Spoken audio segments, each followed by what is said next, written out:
संतोष पाठक जी, मैं एक बात नहीं समझ पा रहा, इंदिरा गांधी नेहरू जी के समय में भी ये समस्या नहीं आई हम लोगों के सामने, देश के सामने, कि हर पार्टी अपने दूसरी पार्टी के लिए कह रही है, कहा कि ये कांग्रेस के एजेंट है, जब कांग्रेस मुख्य पार्टी थी। ठीक, आज ऐसी स्थिति हो गई, विपक्ष के 12 दल आपस में एक दूसरे को बीजेपी के एजेंट बता रहे हैं, गुपचुप नहीं, माइक पे, मंच पे।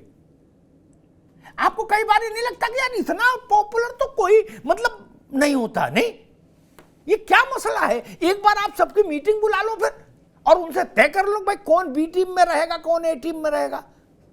पाठक जी। अमिताभ भैया, थोड़ी आवाज जो है वो आज इको हो रही है। ओह, आपकी आवाज बढ़िया आ रही है जी। अभी थोड़ा सा समय इसलिए दीजिएगा क्योंकि मुझे सबके बातों का जवाब देना जी। है। बिल्कुल बिल्कुल। यहाँ पर जो कांग्रेस के प्रवक्ता बैठे हैं, उन्होंने कहा कि ईडी और सीबीआई का भय दिखाकर हम राजनीतिक दलों को तोड़ने का प्रयास कर रहे हैं जी। सपा के प्रवक्ता ने कहा कि भाजपा जो है वो जो जनता जो राजनीतिक तौर पर जो निर्णय ले रही है उसका हम लोग सम्मान नहीं करते। और जदयू के जो प्रवक्ता यहाँ बैठे हैं, उन्होंने कहा कि भाजपा जो है नरेंद्र मोदी जी के नेतृत्व में और अमित शाह जी के नेतृत्व में क्षेत्रीय दलों के अस्तित्व को समाप्त करना चाहती है। ये 3 मुख्य आरोप मेरे पर लगाए गए, हमारी पार्टी पर लगाए। और आपने जो सवाल पूछा है अमिताभ जी, वो बहुत सारगर्भित सवाल है और मैं उसका जवाब जो है ऐसे देता हूं कि ये जो सभी दल जो पटना में 23 तारीख को बैठे थे, क्या वो, अगर इनका आरोप ये है जदयू के लोगों का कि हम इनका अस्तित्व को समाप्त करना चाह रहे थे, तो क्या ये सभी दल मिलकर जो यहाँ पर बैठे थे और जिस कांग्रेस के विरोध में इनका जन्म हुआ उसको ये पुनर्स्थापित करने का प्रयास कर रहे थे क्या? क्योंकि लालू जी ने तो स्पष्ट तौर पर कहा राहुल गांधी जी को कि आप दुल्हा बनिए और हम लोग बाराती चलेंगे। और इसी बात पर नीतीश बाबू बिफर गए क्योंकि उस दिन उनको ये लगा था कि लालू जी मेरे सबसे नजदीकी हैं, तो दुल्हा तो आज हमको बनाएंगे, लेकिन बना गए किसी और को। ये जो कुनबा जो गठित हो रहा था उस गठन के पहले ही वो समाप्त हो गया। हमारा मानना यह है अमिताभ जी कि अभी तक आज तक जो राजनीतिक प्रक्रियाएं भारत में चली हैं उसमें मूल रूप से स्वयं को और अपने दल को और अपने परिवार को पोषित करने के रणनीति के आधार पर चली। आज शरद पवार जी के साथ जब कोई खड़ा नजर नहीं आता, इसका मूल कारण यह है कि शरद पवार जी ने राजनीतिक तौर पर जिस प्रकार की जोड़ तोड़ की राजनीति उन्होंने लंबे समय तक की और समाज में किसी भी प्रकार का उल्लेखनीय योगदान राजनीतिक तौर पर उन्होंने नहीं दिया, इसलिए कोई भी एक बड़ा वर्ग शरद पवार जी के साथ आज के समय में खड़ा नहीं है। और ये सभी परिवारवादी दलों के साथ ऐसी व्यवस्था है, या तो पूर्व में हो चुकी है या वर्तमान में हो रही है या आने वाले वक्त में होगी, क्योंकि इनका जो सिस्टम है और इनकी जो आकांक्षा है वो सिर्फ स्व तक सीमित है, अपने तक। और अपने साथ के लोग जिन्होंने मेहनत करके उन दलों को साथ में खड़ा किया उसको भी ये लोग श्रेय नहीं देना चाहते। आज उद्धव ठाकरे की जो पार्टी टूटी, भारत में बहुत सारे लोग ये मानते हैं कि अगर राज ठाकरे के नेतृत्व में वो पार्टी चल रही होती तो शायद ऐसा दुर्दिन उद्धव ठाकरे जी के नेतृत्व में शिवसेना का नहीं होता। उसी प्रकार से अजित पवार जी के नेतृत्व में अगर शरद पवार चलते तो शायद ये दिन नहीं देखना होता। अंतिम समय में पुत्र मोह में धृतराष्ट्र के भांति अंधे होकर जिस प्रकार का राजनीतिक निर्णय ये लोग ले रहे हैं वो इन सभी पार्टियों का आज न कल स्वयं समापन कर देगा। हमारी उसमें 0% की भूमिका भी नहीं रहेगी। अगर हमने अजीत जी को फकाया कि चलिए आप अजीत जी हमारे साथ आ जाइए, तो ये अजीत जी को ना सोचना था कि शरद जी ने उनको क्या दिया क्या नहीं दिया। और जब उन्होंने इसका असेसमेंट किया कि शरद जी ने तो भाई लास्ट में तो ठन गोपाल थमा दिया, तो ढल लिए वो किसी और के साथ, हमारी क्या भूमिका? तो राजनीतिक तौर पर ऐसी परिस्थिति तो बनेगी, राजनीतिक तौर पर ऐसी परिस्थितियां बनेगी। और सुनिए, सुनिए, अरे हम नहीं बोल रहे थे आपके बीच, मेरे बीच में मत बोलिए। 70,000 करोड़ का घोटाला जो है मेरे बीच में मत बोलिए, मेरे बीच में मत बोलिए। उनके घर पे क्या कर रहे थे पटना में बैठ के? ठीक है, दोनों लोग रुकिए। संतोष पाठक आप भी रुकिए, मशकूर जी आप भी रुकिए, दोनों लोग की आवाज रुकिए। अभी मैंने शुरुआत में भी कहा था कांग्रेस से, ये रणनीति आप जिसने भी खड़गे जी या राहुल गांधी या उनके साथ जिसने भी तय की, इस रणनीति से कुछ हासिल नहीं होगा, आना पाई कुछ, कि उन पे 70,000 करोड़ का था, आज वॉशिंग मशीन में डाल दिया। ये चुटकुला आप हर बार सुनाते हो और हर बार आपके सहयोग की पार्टियां टूट जाती हैं। कैसे टूट जाती है? अजीत पवार बौरे हैं, उनको अकल नहीं, उनको आपसे कम अकल है क्या? अजीत पवार को क्या मशहूर अहमद उस्मानी से कम समझ है क्या राजनीति की? गजब करते हो यार। या जयराम रमेश से कम समझ है? 35 साल से राजनीति कर रहे हैं वो, उनको आप समझाओगे? बड़ी अच्छी बात। दीपक रंजन जी, एक फैशन भी चल गया है क्या? एक दूसरे को बी टीम बता रहे हो, वो तो एक अलग सब्जेक्ट है। आपके यहां जब विभाजन हुआ था उस समय दो चाचा आपस में एक दूसरे को भाजपा का एजेंट लिखत पढ़त में बताए थे क्या? पार्टियां ही नहीं, आपस में भी बता दिए थे, व्यक्तियों को भी लिखत पढ़त में चिट्ठी जारी करके के भाजपा के एजेंट है। अब जनता कंफ्यूज नहीं होगी?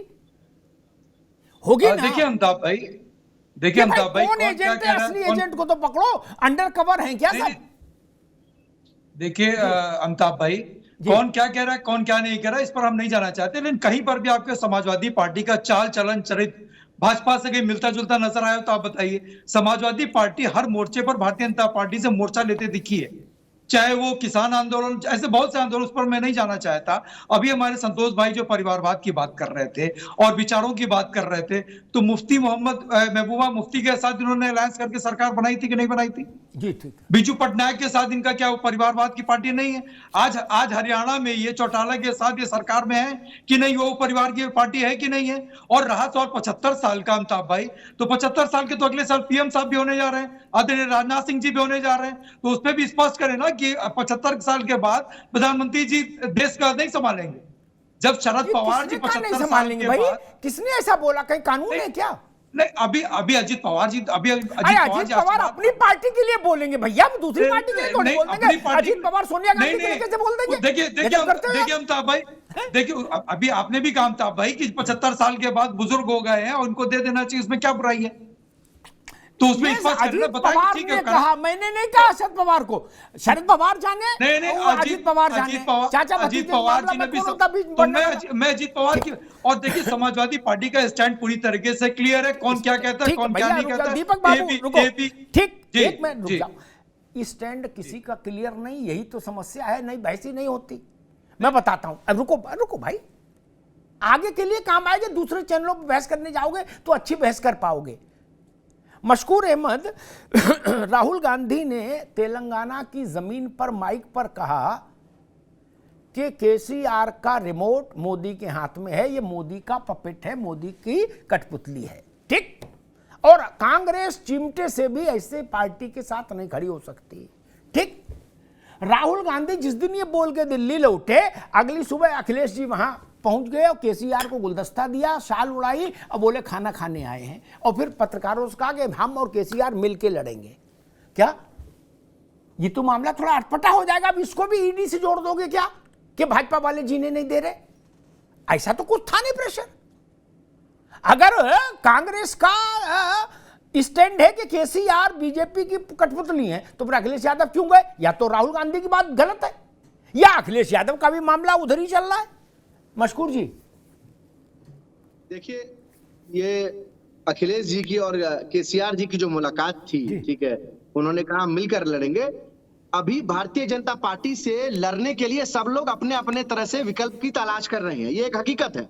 क्योंकि सब लोग इससे त्रस्त हैं, क्योंकि भारतीय जनता पार्टी ने देश भर के अंदर अलग अलग राज्यों में जिस तरह से ऑपरेशन लोटस नाम देते हैं, वो ऑपरेशन लोटस नहीं है, वो ऑपरेशन लूट अस है, वो ऑपरेशन लोकतंत्र का चीरहरण है। लोकतंत्र का बलात्कार नहीं कर रहे तो क्या कर रहे हैं आप, ये बताइए? जनमत की किसी को मिलता है, जीत की कोई आता है और अब चला जाता है भारतीय जनता पार्टी के साथ सरकार बनाता है, तो ये तो अल्टीमेटली तो जनता बेवकूफ बन रही है ना इसमें। अब अखिलेश जी का जाना, उनसे मिलना, हर व्यक्ति, हर पॉलिटिकल पार्टी अपने अपने तरफ से एक विकल्प की तलाश कर रहा है। जो बड़ी विपक्षी एकता की बैठक थी पटना में, जिसमें माननीय नीतीश कुमार जी ने सब लोगों को न्योता दिया था, उसमें नहीं आए केसीआर। तो ये केसीआर से सवाल पूछिए ना, काहे नहीं आए? कहीं से फोन आ गया था? क्या बात हो गई? मशकूर अहमद, आपके ठीक, आप, मैंने सवाल दूसरा पूछा, आप जवाब दूसरा दे दिए। खैर कोई नहीं, आगे ना, अभी रुक जाओ, मैं त्रिपाठी जी के पास जाऊं, उससे पहले बता दूं, ना, अभी रुकना होगा। केसीआर को न्योता नहीं गया था, ठीक? कांग्रेस की पहली ही शर्त यह थी केसीआर नॉट अलाउड। नीतीश ने केसीआर को न्योता नहीं दिया, ये कांग्रेस के मित्र को दुरुस्त करो जानकारी आगे के लिए, ठीक। केसीआर को नहीं दिया, तभी तो अखिलेश यादव गए, तो मैं चौंका। मैंने राहुल गांधी जिसको भाजपा का कठपुतली बता रहे हैं, अखिलेश बाबू उसके साथ खाना खा रहे हैं और फिर कह रहे हो कि भाजपा ईडी कर रही है। अरे अपना भी तो चाल चलन सब लोग देखो भाई, ईडी पीडी करने से क्या होगा। खैर त्रिपाठी जी, एक सज्जन ने मुझसे कहा कि मसला ये है कांग्रेस खुद दूल्हा बनने को तैयार हो गई, तो नीतीश जी ने कहा कि फिर लो हम खेली भी भंड कर देंगे। अगर हमको दूल्हा नहीं बनाओगे तो हम यहाँ लिट्टी चोखा का खर्चा क्यों उठाएंगे पटना में, बहुरा समझे हो। उनने फोन लगा दिया, बोले हरिवंश बाबू आओ जरा, है ताकि इनका सबका दिमाग ठीक हो। ऐसे चल रहा है क्या अमिताभ जी? भाई या तो दूल्हा बनाओ, जब दूल्हा नहीं बनाया, सहबोला भी नहीं बनाया, तो बारात के लिए थोड़ी नहीं बने नीतीश बाबू। अमिताभ जी, 1 वर्ष से माननीय नीतीश कुमार ने ये पहल, जैसे वो एनडीए को छोड़ करके बाहर निकले, उसके बाद ही से उन्होंने एक प्रयास शुरू किया कि भाई अगर भारतीय जनता पार्टी को सत्ता से बाहर करना है तो सभी विपक्षी दलों को एक मंच पर लाना। इस प्रयास में पहले वो लगे, उसके बाद फिर कांग्रेस से उनकी बातचीत हुई, और कांग्रेस की बातचीत के बाद ही जब वहां पे ममता जी ने कहा कि भाई बिहार से, क्योंकि सारे परिवर्तन बिहार से भी, चाहे 77 का परिवर्तन हो, चाहे गांधी की आजादी का परिवर्तन हो, तो उन सारे परिवर्तनों की अगर कोई भूमि है और कोई वो बिहार की जो फर्टाइल लैंड है, उस फर्टाइल लैंड से उस काम को नीतीश बाबू ने शुरू किया और वहां पे मीटिंग बुलाई है। अभी तो कोई प्रश्न नहीं उठता है कि नीतीश बाबू दूल्हा। नीतीश बाबू ने तो अपने बयान में कह दिया अमिताभ जी, हम दूल्हा नहीं बनाएंगे। ठीक त्रिपाठी जी, ये बयान हमारा है, हमारा स्टैंड है। ठीक है, एक मिनट ठीक त्रिपाठी जी, एक मिनट जाइए, एक मिनट। राजनीति को जो लोग ABCD जितना भी समझते हैं, अरविंद जी आप पर है, वो जानते हैं जो नेता कहे कि मैं रेस में नहीं, मान लो वो सबसे ज्यादा रेस में है। इस बात को खंडन में 35 साल हो गया ये देखते देखते, मैं नाम ले लेके बता दूंगा। इन सब बातों कुछ नहीं रखा, छोड़ो जाने दो, हटाओ, काहे को झंझट। अमिताभ जी हमारे नेता का स्टैंड है। अरे भैया त्रिपाठी जी अब छोड़ो, काहे को आप इतनी बुराई करा दोगे नीतीश जी से कि फोन पर बात करना मुश्किल हो जाए।